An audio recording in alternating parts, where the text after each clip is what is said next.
Assalamualaikum warahmatullahi wabarakatuh. Review keris pusaka kali ini memiliki sandangan khas Sumenep ya. Mulai dari handle-nya Donorico ya. Kemudian warangkanya bisa lihat.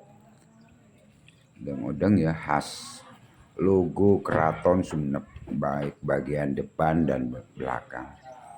Logo tersebut sejak era Sultan Abdurrahman 1811 Masehi. Keris pusakanya bisa kita lihat mulai dari sorsorannya, bangunnya ya, gandiknya lugas, pendek ya, relatif tegak. Kemudian ini penampakan bagian depan gandiknya, baik bagian sirah cecaknya, pamornya. Pemirsa amati ini ciri khas dari keris-keris Sumenep sepuh. Jadi pamornya mirip huruf U. Kemudian gandeknya relatif pendek. Jika kita bandingkan dengan ukuran dari sirah cecak ke posisi paksi, itu lebih pendek. Kemudian materialnya juga khas Sumenep sepuh, juga pamornya. Pemirsa bisa melihat bahwa degradasi baik besi aji kemudian pamor ini merupakan ciri khas dari era Sumenep sepuh, terutama era Majapahit. Pamor pada ganja juga. Jadi kalau melihat pamor seperti ini di buku-buku keris Jawa dikatakan jenis pamor melumah. Namun yang membedakan keunggulan pamor melumah Madura sepuh atau Sumenep sepuh yaitu tebalnya pamor ya, berlapis-lapis, kemudian degradasinya. Pemirsa bisa melihat bahwa warna pamor tidak sama. Ada yang lebih teling, ada yang lebih gelap. Kemudian pamor itu tidak nyebrang pada sisi bilah. Jadi ini yang membedakan mungkin. Jadi jenis pamor seperti ini, kerapian dalam penataan yang tidak menyentuh bilah, itu merupakan salah satu syarat bahwa keris yang berpamor melumah itu memiliki kualitas yang baik. Pekeris Jawa kadang-kadang mengatakan kalau ada jenis pamor yang seperti ini, dikatakan ini termasuk jenis keris yang royal terhadap pamor. Jadi walaupun jenis melumah seolah-olah kelihatan sederhana, tapi pembuatan keris-keris seperti ini tentunya sulit. Ya. Perbesaran pada video kali ini saya langsung menggunakan perbesaran 3 kali semula dengan tujuan agar para pencinta Tosanaji lebih jelas melihat detail dari material dan bentuk bangun pusaka ini.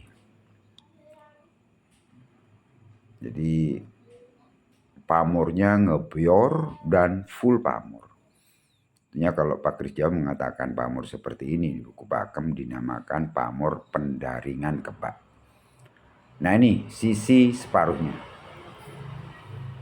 Jadi pamor yang tercipta di sini walaupun pamor melumah, namun kalau kita amati dengan teliti, maka terdapat pada beberapa bagian yaitu pamor tipan. Ya, bahkan juga kalau pemirsa mengamati setiap inci dari bilah pusaka ini juga terdapat pamor Rojo Gundolo.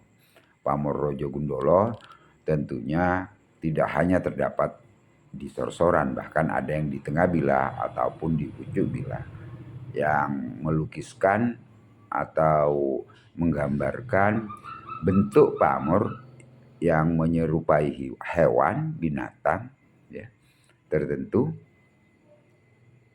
Pada keris pusaka ini pemirsa bisa melihat hal tersebut. Kemudian juga ada beberapa pamor seperti pamor Pulau Tirto ya. Jadi seperti pulau yang dikelilingi air yang warnanya tentunya dari besi aji, yaitu berwarna hitam. Jadi pada dua sisi kelihatan betul bahwa pamornya tidak ada sedikit pun yang nyebrang bila. Gandiknya ya kita bisa amati nih. Ini sebagian peksinya juga saya tunjukkan, juga kelihatan bahwa paksinya juga terdapat pamor. Gonjonya sabit rontal ya. Kemudian kalau kita amati bentuk wadedangnya, menggona ini bentuk buntut urangnya juga jadi lancip ya. Nah itu bentuk peksinya juga saya tunjukkan, memang ini baru dibersihkan sehingga masih belum dikencangkan posisi handle-nya. Di bagian tengah terutama posisi peksi dengan gonjo ada pamor. Katanya kalau orang Sumenep ya pamor panungkem, atau bisa dikatakan pamor sumber yang lurus di gajah bagian tengah. Ciri lain ya, kalau kita melihat dari keris pusaka yang memiliki panjang bila sekitar 38,5 cm ini, bangunnya beda ya. Bangun pusaka ini beda dengan keris-keris di Jawa. Sehingga para pakris Jawa mengatakan kalau ada model seperti ini dikatakan keris koso.